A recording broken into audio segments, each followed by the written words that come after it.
안녕하세요. 자, 오늘은 이제 취업 규칙 정도까지 나가볼 생각인데 좀 더 나갈 수도 있고 이제 복습을 좀 하도록 하겠습니다. 지난 시간에 했던 것들. 자, 지난 시간에 가장 먼저 봤던 게 이제 법원에 대한 문제였죠. 이제 자, 법원에 대한 문제에서는 가장 중요한 게 법원의 충돌 문제인데 그거는 이미 기출이 이제 됐어요. 그러니까 이제 가장 중요한 게 단체벽과 그 다음에 취업 규칙이 있고 그 다음에 이제 개별적으로 근로계약이 또 있는 거죠. 자, 이런 것들이 충돌하게 되면은 어떤 법원을 이제 적용할 건가 이 문제인 건데, 특별히 이제 취업규칙과 근로계약에 대해서는 취업규칙 같은 경우에 이 취업규칙보다 떨어지는 근로계약은 이게 무효가 된다. 이건 이제 법이 있습니다. 있긴 한데 만약에 근로계약이 더 위에 있다 이런 경우에 이 근로계약을 적용할 거냐, 자, 여기에 대한 이 판례는 없는 거죠. 법도 없고. 그런데 이게 판례가 나온 겁니다. 판례가 나와서 근로계약에 대해서는 취업규칙 충돌할 경우에 유례 원칙을 관찰한다. 뭐 이런 판례가 나와서 워낙 중요한 판례였기 때문에 이게 이미 기출이 됐어요. 자, 그 다음에 그럼 남아있는 문제는 이거겠죠. 단협과 취업규칙 충돌한다. 이런 경우에도 과연 단체배약을 적용할 것인지 아니면 취업규칙을 적용할 것인지. 예를 들면 이 경우는 문제가 없는 거죠. 단체배약이 있는데 취업규칙이 미달한다. 이런 경우는 당연히 이제 취업규칙이 단협의 규범적 효력에 따라서 무효가 되고 단협이 보충하게 되는 효력이 있습니다. 자, 그런데 과연 이 취업규칙이 단협보다 이게 유리한 구조를 띠고 있다. 이런 경우에도 단체협약이 얘를 무효로 만들고 단협이 보충하게 되는 그런 기본적 효력을 인정할 것인가. 여기에 대해서는 논쟁이 엄청 심한 거죠. 그 논쟁의 출발점은 사실은 노동조합법에 있습니다. 33조 1항을 보시게 되면, 자, 이 취업규칙과 근로계약은 분명히 취업규칙에 미달하는 근로계약은 무효가 된다. 이렇게 되는데, 33조랑은 단체협약에 위반되는 취업규칙 이렇게 하고 있어요. 그러니까 이게 미달하는 표현을 쓰지 않고 위반이라는 표현을 쓰다 보니까 위반이라는 것은 이제 떨어질 때도 위반되는 거지만 높을 때도 위반되는 거 아니냐. 따라서 요거는 절대 기준으로서 유리 원칙을 관찰하지 않겠다. 이런 조항으로 봐야 되는 거 아닌가. 이런 논쟁이 있는 겁니다. 그래서 유사한 판례가 있긴 한데 그거는 이제 그때 노동자법에서 한번 보기로 하고요. 아직까지 단협에 대해서는 유리 원칙이 다른 그 규범이 있을 경우에 적용될지에 대해서는 논쟁이 있어서 조금 깔끔하지 않습니다. 이게 만약에 깔끔한 판례가 나오게 되면 뭐 굉장히 중요한 판례죠. 근데 지금으로서는 유사한 판례가 있긴 한데 그게 유리 원칙에 대한 판례인지가 명확하지 않기 때문에 약간 논쟁이 있는 그런 형태입니다. 요거는 그 파트에서 한번 설명을 드리는 걸로 하고요. 자, 그러니까 여기서 가장 중요한 게 이미 기출이 됐기 때문에 나머지 것들은 조금 이제 뭐 격가지 같은 것들이죠. 그 다음에 이제 지난번에 갔던 것 중에 그나마 기출이 안 된 게 관행의 법원성 문제입니다. 관행의 법원성. 요건 이 자체로 문제 나오기가 참 쉽지 않은 형태라서 단독 문제 나오기는 조금 그럴 수 있습니다. 어쨌든 여러분들이 관행의 법원성에 대해서는 판례는 있으니까 법조항은 없지만 판례 내용은 기억을 하셔야 돼요. 그래서 여러분들이 이 관행이라는 것은 어떤 기업에 존재하는 어떤 특성의 관행이 있는 거죠. 이 관행이 근로계약의 내용을 이루고 있을 수 있다 그죠. 근로계약의 내용을 이루기 위해서는 이렇게 하고 있습니다. 자, 그러면 이제 관행이 이게 되기 위해서는 조건이 뭐였죠? 이게 근로관계를 규율하는 겁니다. 자, 근로관계를 규율하는 이게 규범적인 사실로서 명확히 승인된다. 그러니까 이런 게 키워드가 되는 거죠. 근로관계를 규율하는 그런 관행이 돼야 되고, 그 다음에 이게 단순한 사실이 아니고 규범적인 사실로서 명확히 승인돼야 돼요. 그 다음에 이걸 약간 보충해 주는 것들인데, 이게 일반적으로 기업 구성원들에 의해서도 이제 아무도 이의를 제기 안 하고 있는 거예요. 그 정도로 규범적 사실이 됐으니까 이의를 제기 안 하고 있겠죠. 이의를 제기하지 않는다. 그래서 이게 사실상의 제도로 확립되어 있다 이겁니다. 사실상의 제도. 그러니까 다 똑같은 말이죠. 규범적인 사실, 사실상의 제도 이런 것이 그 정도로 이제 규범 의식에 의해서 지지가 되고 있어야 된다 이런 뜻이에요. 그러니까 일종의 요 규범 사실로 승인되고 있다는 사실에 좀 반복적인 내용입니다. 사실상 제도로서 확립되어 있다. 그 정도의 규범 의식으로 지지가 되고 있으면 이 관행의 법원성을 인정할 수 있습니다. 이런 구조가 만들어져 있습니다. 자, 그래서 분명히 여러분들이 관행의 법원성에 대한 판례는 뭐 길지 않으니까 가급적 통으로 좀 외우는 게 좋을 것 같고요. 그 다음에 이 문제만 단독으로 하기에는 좀 어려우니까 혹시 나오게 되면 이 관행을 바꿀 때 이게 불이익하게 변경할 때 어떻게 할 거냐. 이게 관행이 대개는 다 집단적인 성격을 띠고 있습니다. 우리가 취업규칙을 볼 때 취업규칙은 어떤 집단적이고 통일적인 근로조건의 내용을 담고 있습니다. 그래서 이 관행을 바꿀 때도 사실상 취업규칙의 불이익 변경의 절차에 준해가지고 과반수가 동의해야 된다. 이게 일반적인 학업식 판례 입장이에요. 과반수의 동의가 필요하다. 이게 뭐 경우에 따라서는 개인에 대한 그런 근로조건이라고 한다면 뭐 근로계약이 될 수도 있습니다. 근데 일반적으로 관행들은 다 개인에 대한 그런 관행적인 것보다는 집단성을 많이 띠고 있습니다. 그래서 바꿀 때는 사교의 변경에 준해가지고 절차를 거쳐야 된다. 이 내용으로 이해를 하시면 되겠습니다. 아주 뭐 1번으로 나오는 항상 문제니까 이거는 그냥 여러분들이 1번 나오는데 너무 사역학상 한 번도 기출이 안 됐어요, 이게요. 그러니까 낼 생각이 별로 없다는 건데 그래도 뭐 혹시 모르죠. 이 관심을 가지는 분들이 많지 않아요, 실제로. 이게 논문을 보면은 관행의 법원성에 대한 논문이 나와야 되는데 논문이 뭐 거의 없습니다. 없다는 얘기는 교수님들이 별로 관심이 없는 그런 내용인 거죠. 그래서 뭐 연구를 하신 분들이 계시면 그분이 들어가면 이제 나올 건데 뭐 그런 분이 안 계시니까 좀 떨어지긴 하죠. 그래도 판례집에 소개되어 있습니다. 소개되어 있으니까 이 정도의 판례는 여러분들 기억하시고 들어가셔야 돼요. 자, 그 다음에 이제 봤던 것들이 저희들이 그러면 이 법원을 가지고서 이제 근로기준법이 이제 중요한 법원이 되는 건데 이 근로기준법에 들어갈 때 가장 중요한 것이 누가 근로자인 거냐 이 문제입니다. 이것도 이미 기출이 됐기 때문에 여러분들이 이 근로자성에 대한 문제를 가지고 바로 나오지는 않을 것으로 보입니다. 그래도 요거는 이제 항상 그냥 관문이에요. 근로기준법에 들어오게 한 첫 관문이 내가 근로자인 거냐 이거기 때문에 뭐 요거는 뭐 지금 안 나올 거야 라고 하더라도 뭐 어느 정도 여러분들이 준비를 하고 있는 게 바람직합니다. 그래서 누가 근로자인 거냐? 이 법원이 이제 근로기준법 2조 1항 이거 있고. 자, 그런데 이제 누가 근로자인지는 이 법을 가지고 해결이 안 돼요. 그래서 우리 판례 입장은 첫 번째로 누가 근로자인 거냐? 실질 판단하는 거죠. 이게 형식 판단하는 게 아니고 형식적으로 이 사람이 도급계약이자 뭐 용역계약이다 이런 계약을 체결했냐 이게 중요한 게 아니고 형식을 보지 않고 실질을 봅니다. 실질을 뭘 보는 거냐? 종속관계를 보는 거죠. 과연 이 근로자가 종속이 되어 있는 거냐? 이걸 보게 된다. 그럼 이게 핵심이에요. 과연 이 근로자가 사용자에 의해서 종속적인 관계에서 일을 하고 있는 거냐? 핵심이다 보니까 얘를 어떻게 판단할지 판단의 징표를 보는 거죠. 이제 판단. 자, 판단의 기본적인 구조는 종합적으로 판단합니다. 이것들을 여러 징표들을 쭉 나열해놓고 이걸 종합해서 종속관계 있는지를 판단하겠다. 이게 판례 시각이죠. 그래서 쭉 이제 나열하는 것도 가능하지만 가급적이면은 교수님들이 약간 눈에 띄게 이걸 좀 카테고리 나눠가지고 우리가 한 몇 가지 나눴습니다. 하나가 종속 노동성에 대한 문제를 봤죠. 과연 이 사람이 진짜로 종속이 되어 있는 거냐 이 판단해보자 이거죠. 그래서 여기서 이제 업무 내용을 과연 사용자가 정하는 것인지, 그 다음에 뭐 지역규칙의 적용을 받게 되는 것인지, 그 다음에 상당한 지휘감독을 하고 있는 것인지 업무 수행 과정에서 여기서 여러분 주의해야 될 게 가급적이면 이 표현을 쓰세요. 상당한 지휘감독, 상당한이라는 표현을 써야 됩니다. 왜냐하면 과거에는 이게 구체적 지휘감독 이런 표현을 썼어요. 그러니까 이게 구체적 지휘감독 하다가 상당한 지휘감독 이렇게 했다는 얘기는 근로자성을 넓게 인정하겠다. 그 표현이 변화가 생긴 거죠. 상당한 지휘감독 하고 있는 것인지, 그 다음에 이제 근무 시간, 근무 장소 여기에 대한 구속을 받고 있는 것인지. 그러니까 이렇게 받게 되면은 근로자는 종속이 되어 있다는 겁니다. 이걸 보겠다는 거죠. 근데 또 반대 징표가 있죠. 그게 뭔가 하면은 이 사람이 종속이 안 돼 있고 독립적으로 일하는 사람 아닌가 이런 징표를 보내주는 겁니다. 이게 독립사업자성에 대한 징표예요. 자, 만약에 이 사람이 독립사업자성에 대한 징표를 가지고 있다고 한다면 대표적으로 이 사람이 어떤 독립해서 이게 자기 계산으로 사업을 영위하는지. 자, 뭐 이걸 보는 게 이제 각종의 원자재라든지 비품 이런 것들을 소유를 하고 있는 것인지, 혹은 이제 제3자를 고용해서 대행할 수 있는 것인지 이런 것들이죠.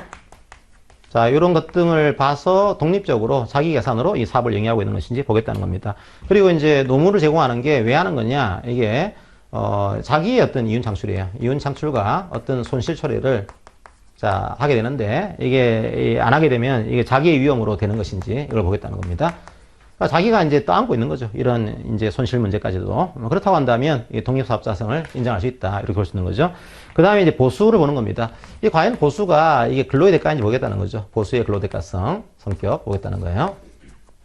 그래서 이 보수 성격이 우리가 원래 도급계약은 이 일의 완성에 대한 성격이죠. 그러니까 이게 근로에 대한 성격이 아니고 물건을 가지고 가야지만 돈 주는 계약입니다. 하지만 우리 근로계약은 여러분들이 뭐 오늘 하루 종일 일 안 했더라도 앉아있으면 돈 줘요. 이게 근로의 대가인 거죠. 그래서 이게 보수 자체가 이게 근로의 대가의 성격을 가지고 있는 것인지 이걸 보겠다는 겁니다. 그 다음에 또 이제 격가지로 이제 이게 기본급, 고정급 이게 정해져 있는지 자 보겠다는 거죠. 그 다음에 근로소득세를 원천 징수를 하고 있는 것인지 소득세를 보겠다는 거예요. 자, 이런 것들이 이제 보수의 성격에 대한 문제가 들어가게 됩니다. 이것도 여러분들 기억하시고요. 그 다음에 이게 어떤 근로관계 계속성, 전속성도 보는 겁니다. 계속성, 전속성. 과연 이 근로관계가 계속되고 있는 것인지 보겠다는 거죠. 그 다음에 사용자에게 전속되어 있는지 그 여부와 정도를 판단하겠다. 그 다음에 마지막으로 어떤 사회보장제도를 봅니다. 사회보장제도라든지 기타 내용들. 그러니까 사회보장제도에 따라서 근로자로서 인정되고 있는지, 한마디로 이게 직장 가입자로 되어 있는 것인지 보겠다는 거예요. 혹은 이제 기타 경제적인 사회적인 여러 조건을 종합해서 판단하겠다라고 하는 종합 판단을 하면서 여러분들이 적어줘야 될 게 또 부수적인 판단 징표가 나오게 되죠. 이제 특별히 법에서는 판례에서는 주로 세 가지를 많이 얘기합니다. 보통 네 가지 할 때도 있긴 한데, 첫 번째는 이제 그 기본급이나 고정급이 정해지는 여부, 기본급이나 고정급이 정해지는지 여부, 그 다음에 세금 문제 보는 거죠. 근로소득세를 원천징수를 하고 있는지 여부, 그 다음에 세 번째로 사회보장제도에 따라서 근로자로서 인정되는지 여부. 요거는 징표가 돼요. 되긴 하는데 요거는 근로사용자가 경제적으로 우월한 지위를 이용해서 임의로 정할 여지가 크다. 따라서 이게 인정되지 않았다고 하더라도 근로자성을 쉽게 보정해서는 안 된다. 이런 판례 태도를 가지고 있습니다. 그러니까 요거는 왜 말씀드리는가 하면 모든 근로자성의 판단 기준에 요 일반 법리가 들어가기 때문에 여러분들이 요거는 아주 기본 중에 기본인 내용으로 이해하시고서 정리를 하시고요. 요 근로자성에 대해서 아직 나오지 않은 판례 중에서 그나마 가능성이 높은 것이 뭐 임원 정도? 이것도 아주 뭐 특이했건 아닙니다. 이게 적기가 마땅치 않거든요. 그래서 임원 정도는 그래도 기억할 필요는 있어요. 뭐 사용자로 보이는데 근로자 될 수 있다는 거죠. 근데 여러분들이 약간 그 좀 차별성 있게 하는 경우에는 임원이 두 종류가 있습니다. 하나가 등기임원이 있고요. 다음 비등기임원이 있는 거죠. 자, 등기임원인 경우에는 이게 주주총회 같은 선임 절차가 필요합니다. 선임 절차가 거쳐가지고 등기된 거죠. 등기가 돼 있고. 그리고 이제 이런 이제 임원은 성법상으로 위임 관계에 있다. 위임 계약을 체결해야 됩니다. 그러니까 회사하고의 관계가 근로관계가 아니고 위임관계다. 이게 명시가 되어 있거든요. 자, 그런데 비등기 임원 같은 경우에는 이는 선임 절차라든지 등기 같은 것들을 하지 않는 구조가 되어 있습니다. 자, 그러다 보니까 과연 등기 임원이 근로자인 거냐, 이걸 판단하는 기준은 어떻게 되는가 하면, 자, 이 사람 분명히 등기가 되어 있으니까 위임 사무를 처리하고 있을 거예요. 기본적인 내용들은. 그러니까 위임 관계니까 이 사무를 처리하고 있을 겁니다. 그럼 위임 사무를 처리하고 있으니까 얘는 근로자가 아닌가요? 라고 했더니 판례에서는 그것만 하면은 이제 근로자가 아닌데, 요것 외에도 만약에 대표이사가 지휘감독하고 있다, 이게.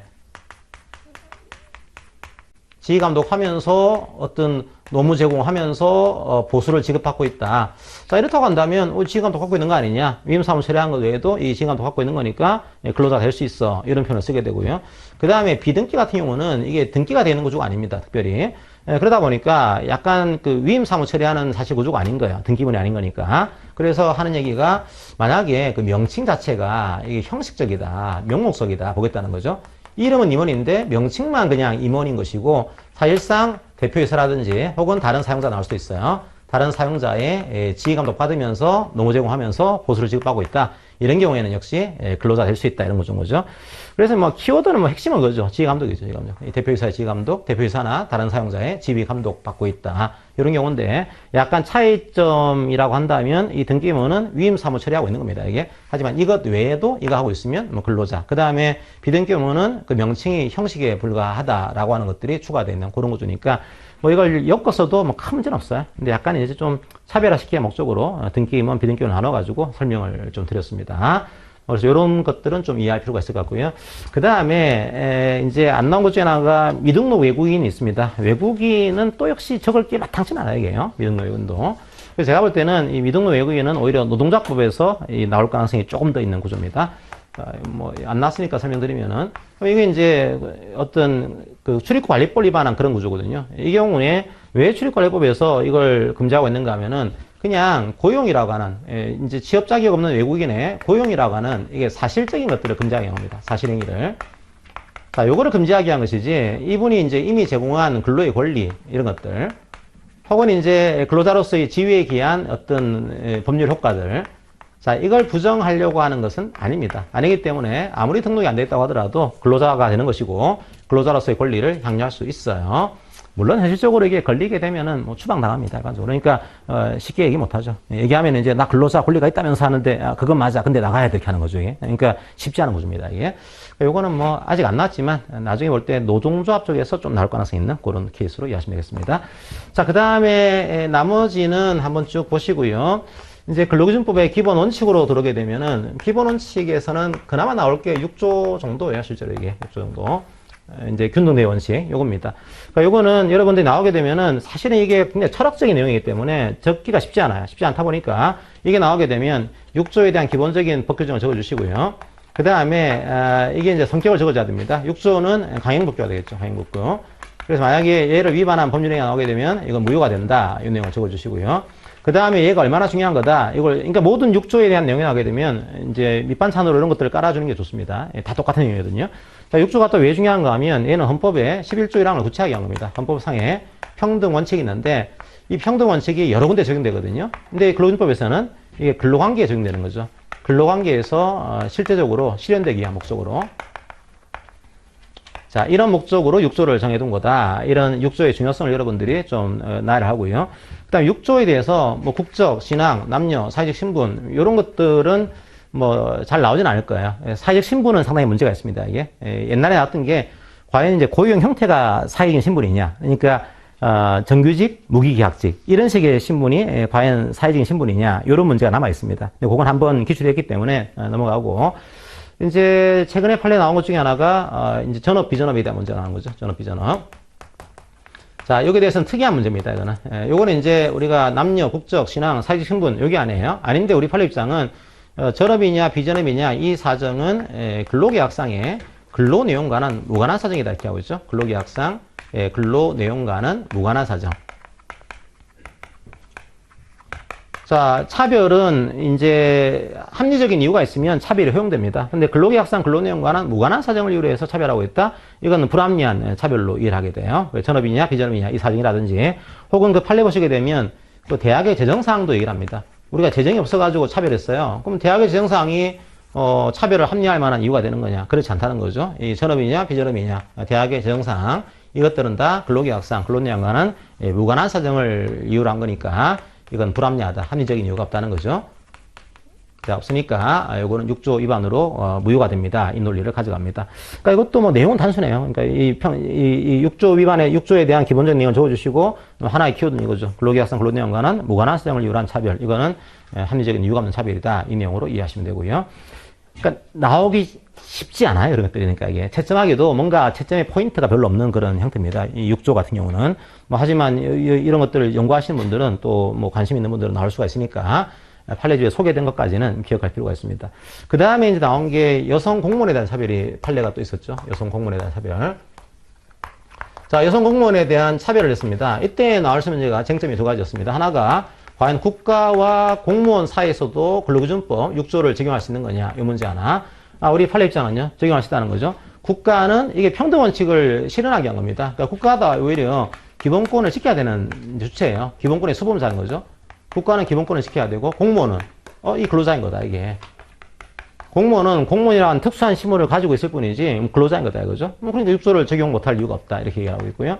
두 번째로 그럼 여성 공무원에 대한 사별 이거 어떻게 이 합리적 이유를 점검할 거냐 이 문제인데 우리 판례가 특이하게 헌법을 두 가지를 끌어들였어요. 헌법의 11조 1항도 이제 평등 원칙이죠. 요거에다가 그 다음에 여성에 대해서는 특별히 헌법에 32조 4항이 나옵니다. 32조 4항에 여성 근로자에 대한 차별을 금지하고 있는 조항이 나와요. 자, 이런 헌법적인 가치가 두 가지가 있는 겁니다. 이 두 가지를 염두에 두면서 이제 판단하세요. 판단할 때 특별히 뭐 정년에 대한 그런 차별 판단할 때 뭐 이 근로자 하고 있는 어떤 뭐 근로의 내용이라든지 혹은 이제 그 사람의 어떤 근로 시간이라든지 능력이라든지 근로 시간 혹은 뭐 특별한 복무 규율이 필요한지 이런 것들 특별한 복무 규율 혹은 뭐 인력 수급 사정 자, 이런 것들을 종합 고려해서 이게 이유가 합리적인 이유가 있는지를 판단하세요. 이런 내용을 얘기를 하고 있습니다. 근데 판례가 애매한 게 사실은 뭐 별거 얘기 안 하고 이렇게 판단 기준을 쭉 마련한 다음에 이 포섭을 하나도 안 했어요. 그냥 아무것도 없네 그러면서 이것도 없는 거니까 이거는 이유가 없는 차별이다 이렇게 했거든요. 근데 왜 그런가 하면은 이런 식으로 이게 합리적인 이유가 있다. 이걸 누가 입증해야 되는 거면 사용자 입증을 해야 돼요. 사용자가. 항상 이제 취약계층에 대한 입증 책임은 이제 법원의 기본 시각이 사용자 입증해야 됩니다. 법이 있는 경우에는 그렇긴 한데 법이 없는 경우에도 최근에 판례 입장은 사용자에게 입증 책임을 돌리고 있거든요. 사용자가 이걸 입증해야 돼요. 이런 차이가 있으니까 차별한 겁니다. 해야 되는데 그런 차이가 안 보이는 겁니다. 입증 못한 거죠. 입증 못하게 되면 이 차별에 이유가 없다는 겁니다. 그렇게 여러분들이 이해를 하시고요. 그래서 6조 위반은 뭐 아직 판례는 이 정도 지금 최신 판례가 나와 있는 그런 상태이고요. 아직까지 뭐 특 A급 정도로 볼 만한 그런 내용은 뭐 지난번 시간에는 별로 안 나온 구조였습니다. 자, 그 다음 본 게 이제 근로계약을 체결합니다. 이제 근로계약을 체결할 때, 이게 애매한 문제긴 한데요. 우리가 이제 특별히 근로기준법은 근로계약을 규율하는 그런 법입니다. 근데 이 계약을 어떻게 해석할 거냐, 해석에 대한 문제가 등장하는 거죠. 이것도 일반 처분문서 해석과 크게 다르지 않다 보니까 조금 이제 이거 뭐 근로기준법안에 특별한 문제야 뭐 별거 아닌 것 같으면서 무시하는 경우도 생길 수 있지만 뭐 그나마 이제 몇 개 안 나오는 해석 중에 하나입니다. 이게 어떻게 해석할 거냐 두 가지로 구분할 필요가 있습니다, 여러분들이. 지난번에 이제 헬리콥터 그 조종사 사건 있잖아요, 그죠? 사실은 회사가 억울하시죠, 그죠? 회사가 일도 헬리콥터 못 모는데 이제 근로를 시켜야 되거든 이제. 그 왜냐면 계약을 잘못한 거죠 이게. 보니까 이 해석의 문제는 만약에 이게 문헌의 의미가 명확해요. 문헌의 의미가. 자, 명확한 경우에는 이게 합리적 해석 그런 게 없다는 거예요, 이거는요. 그냥 문헌대로 따르면 된다, 이게. 문헌이 명확하지 않냐, 그죠? 그런 경우에는 이 문헌대로 보라는 겁니다, 그냥. 문헌대로 의사표시의 존재. 문헌대로 의사표시가 있는 거다, 이게. 그리고 문헌대로 그 내용이 존재하는 거지, 그죠? 문헌대로 의사표시의 존재와 내용을 인정해야 된다, 이게. 왜 네가 억지로 이 문헌과 다르게 이게 합리적인 해석이라는 명목하에서 꼬아서 해석하냐? 그러지 말라는 거예요. 우리가 합리적 해석하는 것은 문헌의 의미가 명확하지 않을 경우입니다. 이게 명확하지 않을 경우. 그때는 이제 해석이 필요한 거예요. 해석을 할 때 우리가 이제 문헌의 내용이라든지 그 문헌을 체결하게 된 동기나 경위라든지 앞으로 이 문헌으로 달성하는 목적이라든지 혹은 의사라든지 자, 그 다음에 거래의 관행이라든지 이런 경우에 문헌이 명확하지 않을 경우에 이걸 가지고서 논리와 경험책에 맞게 이거 어떻게 해석을 해야 될까 명확하지 않네. 합리적으로 해석하게 되면 이제 일을 제대로 못할 경우에는 뭐 끊겠다는 해석이구만 해석할 수 있는 거예요. 명확하지 않을 경우에 이때 이제 합리적으로 해석하는 겁니다. 합리적으로. 그런데 이거 합리적으로 해석하는데 만약에 이게 문헌의 내용과 다르게 해석할 경우에 자, 이 다르게 해석한 바람에 이 사람의 법률관계에 중대한 영향이 있어요, 이게요. 법률관계에 이게 상당히 중대한 영향을 미친다. 그러면 이 해석을 아주 엄격하게 해야 됩니다. 해석을 엄격한 해석을 하고 있는 거죠. 엄격한 해석을 해야 된다. 그러니까 지금 원리가 난가 하면 헬리콥터 조종사 사건은 요것대로 해야 되는 거예요, 요것대로 해야 되는데 지금 합리적이라는 이름 하에서 지금 꼬아서 해석한 겁니다. 그런데 판례는 주의하고 있는 거죠. 아니, 근데 그렇게 하게 되면 문헌 내용과 다르게 해석한 거잖아. 이건 이 근로자가 이제 해고당하냐, 이렇게 속하냐, 이 정도의 중요한 영향을 미치는 건데, 왜 그렇게 쉽게 해석을 해? 엄격하게 해석을 해야지. 이런 식으로, 조금 이제 주의를 시키고 있는 그런 구조입니다. 그래서, 이건 일반적인 처분문서 해석이기도 하지만, 근로계약은 상당히 중요한 영향을 미치게 되는 그런 내용이니까, 엄격하게 이건 해석해야 된다. 많거든요, 이게. 합리적 해석이라는 이름으로, 이게 있는데, 이걸 인정하지 않고 꼬아서 해석할 때 많아요. 거기에 대한 어떤 경각심을 일으킨 그런 판례로 이해할 수가 있습니다. 자, 나름대로 그래도 좀, 몇 개 안 되는 판례 중에 하나니까 꼭 기억을 하시면 좋을 것 같아요, 이거는요. 기억하시고요. 자, 그 다음에 저희들이 근로계약을 체결할 때 법에서 제한한 것들이 있죠. 우리 법에서는 근로계약 체결 시에 제한한 것들이 첫 번째, 명시해야 된다겠고요. 근데 뭐 근로조건을 명시하는 거는 뭐 우리 노무사시험에서는 나올 먹거리는 아닙니다. 이게 이제 봐야 될 게 계약의 내용이죠. 이 근로계약에 대해서 내용을 제한합니다. 내용 제한. 내용 제한의 가장 중요한 조항이 20조죠. 20조. 물론 21조도 있고요. 22조도 있습니다. 자, 계약 체결할 때 이런 내용으로는 체결하지 마세요. 이거 다 무효가 됩니다. 이런 내용이죠. 자, 우리가 지난번에 봤던 것이 20조였습니다. 20조는 위약금 예정 계약이죠. 손해배상액을 예정하는 계약입니다. 자, 이런 게 나오게 되면 여러분들이 20조에 대한 이제 취지를 적어줘야 돼요. 왜냐하면 이 취지가 안 나오면은 이 판례의 논리가 안 만들어집니다, 이게. 20조에 왜 그러면 이 근로하지 않았을 경우에 위약금을 이제 손해배상액을 예정하는 계약 이걸 금지하고 있을까요, 그죠? 요거는 이게 퇴직 자유를 제한하는 겁니다. 퇴직의 자유를 제한해서 이런 계약이 있게 되면은 자꾸만 이 위약금이 웃어가지고 퇴직을 못 하는 거예요. 퇴직 자유를 제한하게 되고 이게 불리한 어떤 근로계약 체결, 계약 체결, 불리한 근로의 계속을 강요하는 거예요. 이걸 방지하기 목적입니다. 그러니까 내가 빨리 이제 계약을 그만두고 싶은데, 내가 계약 안 하고 이 일을 안 하면 이제 1,000만 원을 물어내야 돼? 내가 계속 해야겠네? 라고 하는 것이 사실상 강요가 되는 거죠. 자, 이걸 강제하게 한 목적을 가지고 있습니다. 그러니까 만약에 어떤 계약이 이런 취지하고 다르다고 한다면, 뭐 문제가 없다는 거죠. 이것 때문에 이제 20조에서 이걸 막고 있는 형태입니다. 그래서 지난 시간에 이제 판례 중에 하나가 매각 유로금에 대한 판례를 봤죠, 애들이. 매각 유로금. 자, 이걸 지급한 겁니다. 근데 이걸 지급하면서 의무 근로기간을 둔 겁니다. 얼마나 근무해야 됩니다. 이런 기간 둔 다음에 이제 나온 문제가 의무 근로기간을 위반했다. 자, 이런 경우에 이거 반환해 주세요. 이런 내용이 나와 있죠. 그러면 이제 만약에 의무교로가 위반하게 되면 매각유로금을 비례적으로 반환해 주세요. 이런 내용이 있다. 그러면 이런 경우에 첫 번째, 이게 일정액을 반환해야 됩니다. 이런 내용을 두고 있으면 20조 위반이 됩니다. 이건 당연히 위반이에요. 두 번째로, 자, 임금을 반환해야 됩니다. 자, 이런 내용을 두고 있다고 하더라도 20조 위반이 됩니다. 근데 보니까 이 케이스는 뭐 매각 유로금에 대한 반환을 얘기하고 있기 때문에 일정액 반환이 아니죠. 그 다음에 임금 반환도 아닙니다. 이게 아니고 세 번째 구조가 이제 매각 유로금 일정한 금전을 반환해서 이렇게 한 거죠. 일정한 금전. 여기서는 매각 유로금이 됩니다. 매각 유로금. 자, 요걸 반환하세요. 이런 내용을 두고 있는 겁니다. 그러면 이 내용이 이제 어떻게 볼 거냐 이거죠. 여기에 대한 판례 법리가 하나 나온 겁니다. 우리가 지금까지 판례 법리는 주로 교육비에 대한 반환 약정에 대한 판례 법리를 가지고서 진행을 해왔는데 이 교육비가 아닌 이제 판례 법리가 하나 나온 거죠, 이게. 그래서 요거는 매각 유로금의 어떤 설정 양상을 보자 이거죠. 설정 양상. 그러니까 매각 유로금이 아니어도 관계없어요. 일정한 금전이 된 겁니다. 일정한 그 금원의 설정 양상을 이제 한번 보고 그 다음에 이 반환을 해야 될 이 금원의 어떤 법적인 성격이라든지 혹은 뭐 규모, 액수 이런 것들. 그 다음에 이걸 하게 된 목적이나 경위. 자, 요걸 고려해서 자, 이걸 보자 이거죠. 이걸 보자. 그래서 이걸 고려해서 이거 예를 보니까 이건 뭐 퇴직 자유를 제한해 가지고 뭐 불리한 근로의 계속을 강요하는 것이 아니네. 뭐 그러면은 이거는 이제 계약으로서 효력이 있다는 겁니다. 만약에 이런 계약을 했더니 이걸 보니까 이 불리한 근로를 계속하는 그런 계약이에요. 그러면 이제 이게 인정이 되지 않는 겁니다. 입주 위반이 되는 겁니다.